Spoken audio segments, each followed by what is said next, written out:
வணக்கம். எனக்கு மழைன்னா ரொம்ப பிடிக்கும். நிறைய பெண்களுக்கே பிடிச்சிருக்கு. மழை பிடிக்கிற ஆண்கள் நான் நிறைய பார்த்ததில்ல. ஏன்னு எனக்கு தெரியல. உங்களுக்கு தெரிஞ்சா சொல்லுங்க. ஸோ மழையை பேக் ட்ராப்பாக வச்சு நிறைய கவிதை எழுதுவேன். மழைன்னு ஒரு சீரீஸே போடலாம். அவ்வளோ கவிதை இருக்குது மழையை பேக் ட்ராப்பாக வச்சு. இந்த கவிதையும் ஒரு மழையோட பேக் ட்ராப்பில் எழுதினது தான். கடும் இருளும் கனமழையும் கரம் கோர்க்கும் இரவொன்றில் உன்னுடன் என் முதற் பயணம் தனிமையிலோர் பேருந்தில். மழை நீரின் உதவியினால் முழுவதுமாய் நனைந்திருந்தாய். உன் முகம் தவிர்க்கும் முயற்சியினில் மும்மரமாய் முனைந்திருந்தேன். ஈராடை களைந்திருந்தாய்.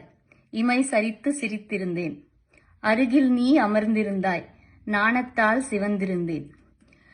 உன் இமை நுனியில் இதழிரண்டில் தலைமுடியில் தெரித்திருந்த 4-5 மழைத்துளிகள் என்னை எங்கெங்கோ நனைத்துவிட்டு உன் கழுத்து வழி கை வழியே இங்கும் அங்கும் ஒன்றொன்றாய் தரை இறங்கி சிதறியது.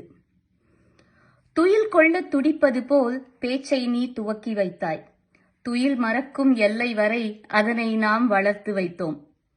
இடையிடையே நகைத்து வைத்தோம். எதையெதையோ ரசித்து வைத்தோம். இடை இரவின் இறுதியினில் தீண்டும் இன்பம் தொடக்கி வைத்தோம். இப்படியாய் தொடர்ந்திருந்த அவ்விரவின் கடை தொடங்கி காலை வரை பொழிந்ததெல்லாம் கனமழையும் காதலும் தான்.